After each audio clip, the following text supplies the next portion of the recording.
This is Robert Cedeno, the host of the Process to Purpose podcast. Again, we're here to help inspire, motivate, and encourage others to find their purpose through the process of spirituality, health, and wealth, using godly principles and values to break through to the life that God has called us to live. Again, go subscribe to us and give us a 5-star review on iTunes, Spotify, Stitcher, and any other platform where you can find podcasts. Here's the next episode. I'm super excited for this next episode. Only if I had my notes up so I can know exactly what I'm going to talk about. I know notes are important. I figured out this weekend that notes are super important and being prepared is super important.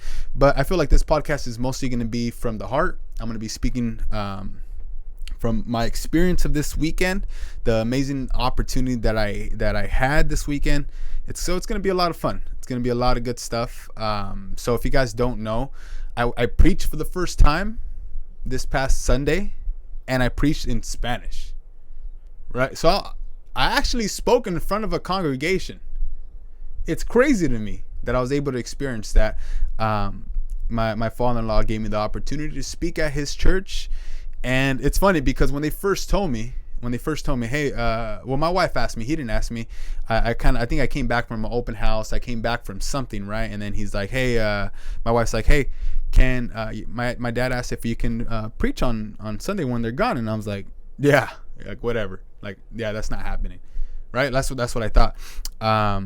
And I looked at her and I was like, wait, are you serious? And she's like, yeah, no, he's really asking if you can preach. And I'm like, oh my gosh, preach was one thing, right? So just to give you guys a little backstory of what all that looks like, one of my biggest fears is speaking in front of people. Hands down, one of my biggest fear is speaking in public. And you're like, what? That's crazy, dude. You have a podcast. And the thing is like, no, it's different. There's only cameras right here. I got 1, 2, 3 cameras right here. And when I'm speaking in front of people, they're looking right at you. The pressure's on, some of the stuff I can edit out, there's no editing once you're up on the podium or on a platform or you're speaking to somebody. There's no more going back. That's it. Right. So one of my biggest fears is speaking in public. And I was like, man, how am I going to do this? Right.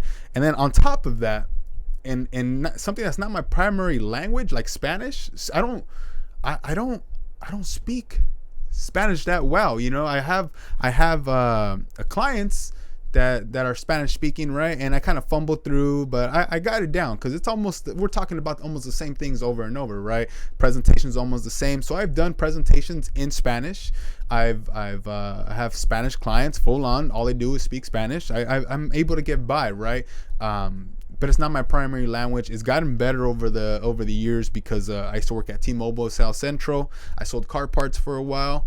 So it's a lot of Hispanic people we deal with when we're selling car parts, and then obviously doing real estate now. I do. I want to say now, for the most part, I want to say 40% of my clients are actually Spanish speaking, maybe even up to 50 now, which they're probably going to be surpassing my English speaking clients. Because I'm getting a little bit more comfortable with speaking in Spanish, right? But to go and speak at a church in Spanish was something I was really uncomfortable with, and I said, hey, what we always say, hey, I'm gonna pray on it. I want to know, I want to get the answer. I don't want to just say yes, but obviously he felt, my father-in-law felt like he needed to ask me. He felt like it was an opportunity. He probably asked God, like, hey, who do you want me to ask? Trying not to pay attention to Instagram. But right. So all these things started coming up to my head is like, well, there's a reason why he's asking me. It's not just to ask me, but maybe he's been called to ask me, or he was told to ask me, I guess you can say, right? So I was like, hey, we're gonna run with this. We're gonna go with it, see what this looks like. But before I made my choice, I did pray on it, right? I asked God, hey, is this something? And it was kind of like a 2-week process that I went through. I spoke to a couple of my mentors, not all of them, because I was a little shy talking about it. I didn't want to tell everybody about it. And then I asked a prayer team to just say, hey, keep me in your prayers. And then they're like, hey, you're gonna know your answer. And then literally, like, almost instantly after we prayed about it, I got my answer. And I was like, okay, we're gonna be doing this. we're gonna be doing this. It's something I'm super I'm comfortable with, but we're gonna be doing. So I told my wife, hey, tell your dad that, hey, we're ready to rock out, right? So it was cool. The whole process was awesome, like leading up to it. So now I got to get prepared, right? And luckily I've been in the Word. I've been diving in. I have my habits, my daily habits that I do. So it's not like, and it's crazy, when I was preparing this message, I didn't really have to look for the right verses. I didn't have to go out and say, okay, well, if I'm going to be talking about this, what verses should I use, right? No, it came instantly. Like, I was doing my daily devotional, right? I was doing my daily Bible reading, and it just came, literally just came to me. And it was crazy. Like, I didn't have to do much searching. I know God just say, hey, here it is. I know you've been faithful. I know you've been disciplined. Here you go, right? So that's why I was able to get my message from. But leading up to that whole time, I wasn't pushing it too much, and just like anything else, I like to procrastinate a lot, and so I was kind of not putting it off, but I was just like, I'm gonna just stay, just stay ready, right? So if you stay ready, you don't gotta get ready, right? We all heard that before, and that's how I kind of felt with this. But it's one thing to prepare a message and then put it all together and then share it in front of people, right? So I kind of want to talk to you guys about, just getting out of your comfort zone, right? So I have something right here. You have to go through a process to reach your God-given purpose. There's a process I had to go through, right? There's something I had to get really uncomfortable with, and I don't know what that purpose looks like. I'm just going through the process. I'm going through the process of what. Of being obedient, being faithful, right? Being just ready to do what I need to do when that time comes, when I'm called to do something like this, right? I'm already preparing my next message for the next time I'm called to do it, right? I wrote down some notes today, and I was like, I'm gonna be ready, right? I don't know if something happens to Pastor Robert that day. I don't know, he got the stomach flu or something. He's like, hey, who's ready to speak? Because I'm gonna be like, I'm ready. Right. So those are a couple of things that I got from doing this. But I want to talk to you guys about the process of actually of the day. Right. So it was an interesting day. We went to bed the night before. And I'm going to be completely honest. We were just translating everything over into Spanish. Right. Because I've been working on my message for a couple of weeks, but it's still in English. Right. That Tuesday I met with a group, my Preaching Rocket group. And we sat down, and it was kind of a mastermind. They were able to share their thoughts, and oh man, that was game changing for real. That was super game changing. I sat down. They gave me some good insight. They told me, hey, it's better if you just be you, just be you, man. Right? So I decided, okay, well, I'm gonna be me, and that was probably the best feedback, because one, I've never done this before. Right. So it's something that I wouldn't know how to do or how to go about, like my style. That's what I'm trying to say, is my style. Right. I don't know what my style in speaking in front of people and preaching. I don't know what that is, because I've never done it before. And I've only seen other people do it. I've seen, Pastor Robert, Pastor Rob, Pastor, Justin, my father-in-law. So there's a lot of people that I've seen and obviously listened to. I've listened to tons of people. I'm not going to name them all right now. But I didn't know what my style was. And I felt like when I first wrote it out, I was trying to be somebody else. I was trying to make the message sound good to the congregation or the people I was speaking to. And it's like, no, you probably have a different message for these people, right? It's something they haven't heard maybe recently, or it's just something different, right? So they say, hey, something that's going to be you, right? Your encouragement, your faithfulness, your discipline, whatever the case is, put your twist on it, right? As long as it's according to the word. So that's what I did, and I was able to put it together. I was able to switch some things up, and it was great that Tuesday. And then my wife translated it for me while I slept, right? So the night before, I'm exhausted. I had a crazy week at work, which, thank you, Jesus. It was an awesome week at work, and I was just exhausted. 4th of July was, a couple of days before that, and I was like, man, I'm tired. And she did it. She translated the whole thing for me. which, thanks, babe. I love you. I appreciate you, because you let me sleep for like a good hour and a half, almost 2 hours. I took a nap right before bed, and then I started working on it. And it was funny because we're going through it, and she's like, okay, well, let's go through it. And I just wasn't having it. This is the night before, and I was like, I'm not ready to go through it. And she's probably thinking like, what is going on, bro? You got to speak tomorrow, right? So when that happened, I was like, hey, I think it's just better if I go to sleep and wake up early and just go through it again. And so I did. It was maybe 10 o'clock. I decided to go to sleep, and then I woke up around, I want to say 3:15 in the morning the next day, right? So I wake up early either way, but I wanted to wake up a little extra early, get in the gym, go over, put my notes together like I really want them. So I was able to do that. I went to the gym. I was able to add things, take things out. I added something really late. I'm glad I did. So that was that morning, right? So that's already the day of I have to preach. And then I came home around 7 o'clock, and this whole time I'm in prayer, right? Just as I'm going through the day, I'm asking God, hey, for the guidance, for the strength, for the courage, to really speak through me, because I didn't want to do it.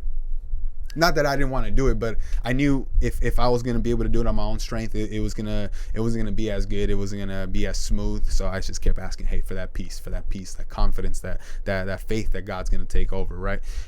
So I kept asking for that, and throughout that whole time. So 7 o'clock comes, I'm getting ready, and about 7:30 I start running through it. Mind you, the service, the Spanish service at my father-in-law's church starts at 10. So we're about 7 o'clock right now, 7:30, and I'm running through it. And I ran it through it one time, right? And it was about 37 minutes. I was like, dude, this is perfect, because they go a little bit longer than we do at our church. I was like, this is perfect. And I felt really good. And yeah, I fumbled, and reading things were tough for me, but it was good. Second time ran it was about 35 minutes. I said, I think I'm good to go, right? And it felt okay. And I was like, man, this is okay. We're gonna run with it. We get to the church about, I want to say 8:45, almost 9 o'clock. We get to the church. I don't want to say probably 9 o'clock. We get to the church at 9 o'clock. And the worship team's there, and they're rocking out, right? They're practicing, which I want to thank Junior and his team, and all the people that were there from Hope UC Espanol. They were there, and they were there to support. My cousin Junior set the whole thing up. He got them. And so not only am I going to be speaking after this amazing worship experience, which is great for the people who are there. They're used to my brother-in-law and his wife doing worship, which they're great. They do an amazing job. But now we're talking about a whole team. I knew I had to get in a certain spiritual state, right? So these people are rocking out outside. I'm in there. I don't know if I mentioned this already, but I'm going to cut it out if I did. So I get into my father-in-law's office, right, and just I started praying, started going into prayer, and say, hey, I know I have to do this right now. I know that in my own strength, in my own courage, I can't do this, God. So please help me, guide me, give me that strength and courage, right? I started jumping up and down. I was trying to get into that peak spiritual state where my blood's flowing. I'm kind of smacking myself around a little bit, not my face, but I was smacking my chest, my legs, just getting that blood flowing. It's something I used to do in wrestling when back in high school, and I felt like that really got me going. So I did that, right? Now we're about to start service. We're going through the worship, and during the worship, I'm getting really nervous to go up and speak now. I'm like, man, it's almost time. Now it's 9:55. She even started 5 minutes early, so she cut my time of nervousness. She didn't give me the opportunity to get myself together. So I go up there. No, so worship's going on, right? They do, and then I remember looking at my wife and it's like, hey, they have one more song, right? She's like, no, that was the last song. And now my hands are sweating, right? And I know I need to go up. They do offering. Luckily, she did a pretty good prayer, right? It was a good length. So I was like, oh, thank God. I got to sit here for a little bit longer. And then she goes up there, and then she doesn't introduce me, right? So I hope my father-in-law doesn't see it. But she doesn't introduce me to the congregation. And I told my wife, do I need to go up? Am I supposed to go up now? She's like, yeah, go up. And I go up there. And right before I go up there, my wife points out my laptop. My laptop's at 11%. Oh, my gosh. And I'm sitting there I'm going to be fine. I'm going to be fine, right? So I go up there, and mind you, I was sitting in the front during worship, right? So during the worship, let me just talk a little bit about worship. When I was in worship, I was at peace. I really was at peace. Like the worship really helped me out. They did an amazing job. But now I'm up there, and obviously I'm in the front and I'm worshiping, so I don't know what's happening behind me. I get on the podium, right? I get on the podium, I put my laptop down, I look up, and I see a bunch of people there, right? And I'm like, man, this is usually a small congregation of usually like 25, 30 people, and the whole room is full, right? A lot of them were family, and my parents were there, and I was like, my grandma was there with her brother and her sister. My wife's cousins were there. Her family was. It was just like my aunt was there, my sisters. It was crazy. And I looked and I was like, oh my, I didn't even tell all these people. Like, how did they just know and show up, right? Someone told them. And I had to mention it to my grandma, so I'm sure that's how my parents found out. But so at this point, I'm like, man, like now it's on. Now it's time to go. So I get up there and I introduce myself. I'm fumbling a little bit. I'm really nervous. And then I just felt at peace. Like, man, everything's going to be fine, right? So first couple of minutes, stumbling. And I go up there and I remember just kind of taking a deep breath and saying, okay. And I remember making a joke out of it. I told the congregation, like, hey, this is going to be in Spanish. My Spanish is not the greatest. Like, you guys are going to have to help me when I'm reading, when I'm saying stuff, words I don't remember, you're going to have to help me. So I kind of set it up that way. And I remember going through it. Again, when I'm reading, I'm fumbling. And then I get to a certain point and I lose my place where I'm at. And I forget to do my first key, right? My first key is you're qualified for God's plan. And in Spanish, it's different, right? It's a little bit, I'm not even going to say it because I might butcher it right now. But so I forget my first key. I'm fumbling. I forget where I'm at. And so I'm like, God, take over, please. Take over right now because I don't know what's going on. I don't know how this is going to look like. Just take over. And he did. It was crazy. I started going through it. I started sharing a couple of stories that, you know, I'm not going to get into exactly what I was sharing. That's probably for a different time. But I'm going through this teaching, and it's just flowing out in Spanish. Yeah, I'm still fumbling a little bit here and there, but it's moving. And I knew like instantly that it was just the Holy Spirit taking over, and it was crazy. Like, cause next thing you know, I'm about 35 minutes into my teaching, and I'm like, that's it. I'm wrapping it up, and I'm giving the last key, right? I'm giving the last scripture. I'm telling them to take action. I'm telling them, you know, this is what we need to do. You know, as people in the church and all this stuff. And I'm like, man, like, that's it. I'm wrapping it up. And I got done, and I got down, and it was crazy because I couldn't remember about half the stuff that I said. I don't remember about half the preaching that, you know, that will happen. It's almost like I kind of was there, but I kind of wasn't. Crazy feeling.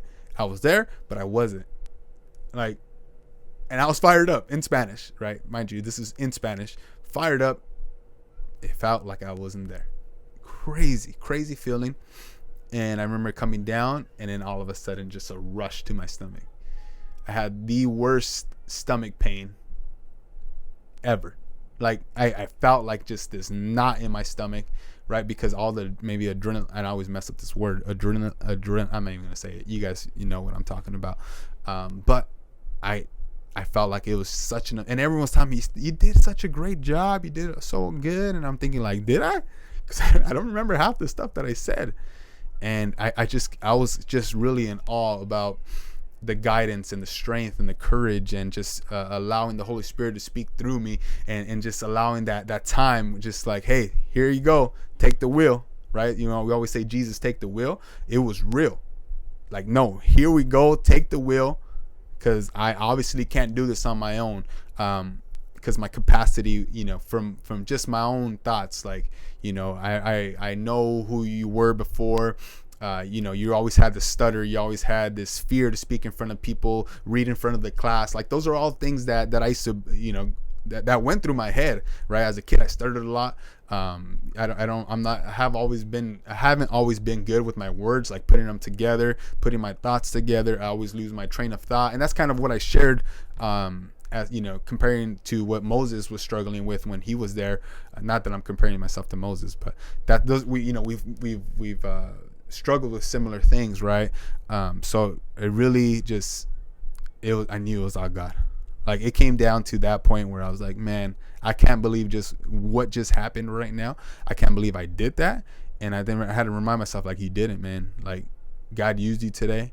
And what I really got out of it is just, sometimes when we don't want to do something, or we feel like we're not, it's really uncomfortable, that's the time when we need to step out in faith and just attack it with action, right? Because I could have just said no. And honestly, if I would have said no, I would have felt guilty, because I knew it was a calling I had for that weekend. I knew it was a divine appointment, right? It was an appointment that I had that day, and that I would have the whole blessing of everything would have been taken away if I would have said no to that opportunity.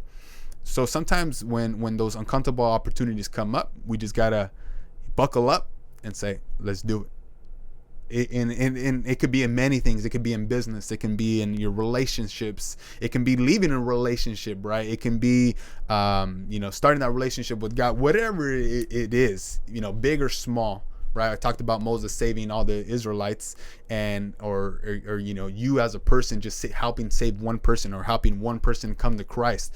And I started thinking about that. I started thinking about my podcast. I started thinking about my work, and I started thinking about how the lack of consistency that I've had with my podcast.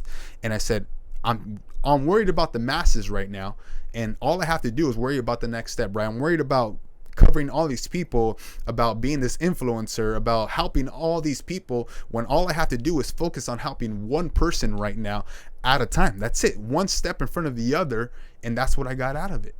That the whole thing, right? Preaching and all that was great, right? The opportunity was amazing.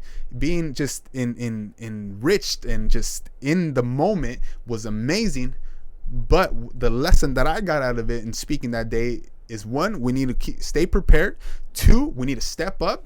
And 3, I got to stop worrying about all the other little things and just worry about helping one person, and have to come back and stay consistent with my podcast, stay consistent with what I have been called to do. That's what I got out of this. So I hope this helps you out. If there's something you're struggling with right now, if there's something that you're, really holding off on, yeah. If you're really just taking your time or making excuses, I think that's what that's going to be my next teaching is on excuses. And I already feel like I'm going to be talking on Acts 8 because I read it and it was great. But if you're making any excuses, man, step up and step out in faith. That's all I got to say. All right, guys, I hope you guys enjoyed this day. I hope you guys enjoyed this podcast, this time with me. I appreciate you guys. I know we had a couple of technical difficulties, but like any other time, you see my worried face? I don't have one. All right, guys. Well, like I end every other episode, if nobody loves you, Jesus loves you. All right, guys. You guys have a good one. Thanks.